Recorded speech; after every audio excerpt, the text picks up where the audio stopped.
Now, before diving into some Node.js code, let's do a high-level overview of what Node.js actually is, what we use it for, and why we use Node instead of other technologies. So, the official definition is that Node.js is a JavaScript runtime built on Google's open source V8 JavaScript engine. Now, what does that actually mean? Well, let's start by trying to understand what a JavaScript runtime and the V8 engine actually are. So you have probably already used JavaScript before, and it was probably always just inside a browser, right? Because any browser natively understands HTML, CSS, and JavaScript. And no matter if you write vanilla JavaScript or some JavaScript framework like React or Angular code, that's all just JavaScript that gets executed right in the browser. So in this case, the browser is then the JavaScript runtime. But what if we could take JavaScript out of the browser and simply execute our JavaScript code somewhere else without all the restrictions that we have in the browser? Well, it turns out that we actually can. And the solution for this, as you can guess, is called Node.js. And so Node.js is just another JavaScript runtime. It's just like a container, like an environment in which a program written in JavaScript can be executed, but outside of any browser whatsoever. Alright? It's actually a bit more complex than this, of course, but for now, this is enough. Now, who actually does execute the code if not the browser? And that's where the V8 engine developed by Google comes into play, because that is exactly where JavaScript code will be parsed and run in Node.js. Okay? So I hope that now the definition of Node.js being a JavaScript runtime built on the V8 JavaScript engine makes a lot more sense. And again, this is just a very high-level overview of what Node is and how it works. We are going to go into a lot of detail about how Node really works behind the scenes right in the next section. But at this point, I just want you to get a quick overview so that you can start learning the fundamentals of Node.js in practice throughout this section. Anyway, now that we have JavaScript outside of the browser, in a kind of standalone environment, which is Node.js, we can do so many more things with JavaScript that were completely impossible before, like accessing the file system or better networking capabilities are not possible with Node.js.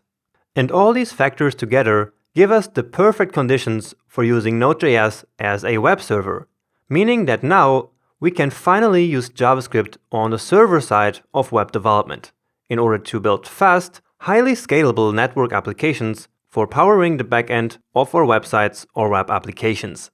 And this is absolutely fantastic and game-changing for web development. So let's now take a look at some use cases for Node and why it's such a great fit for backend development.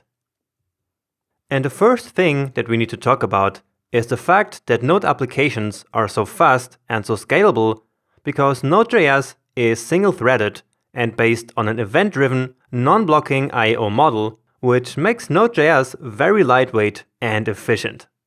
Now, that of course sounds super complicated, I know, but once more we're going to talk about exactly what all of this means a bit later in the course. But for now, just keep in mind that Node is perfect for building super fast and scalable, data-intensive web applications.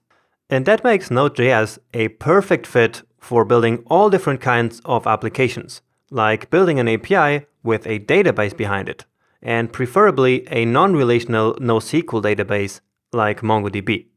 And this is actually exactly what we're going to do later in this course as we dive deeper and deeper into Node.js. But there is of course all sorts of other apps that we can build, like data streaming applications such as YouTube or Netflix, real-time chat apps, or even server-side web applications where the entire content is simply generated right on the server. So as you see, the possibilities really are endless. But there is actually also a type of apps that we should not build with Node. And this is when our app needs some super heavy server-side processing, like heavy image manipulations, video conversion, file compression, or anything like that. alright? And you will learn why that is once we dive deeper into how Node actually works. So in this case, we're better off using something like Ruby on Rails, PHP, or Python, because Node.js just wasn't developed for these use cases. And although there are solutions for dealing with them, we should always use the right tool for the task at hand.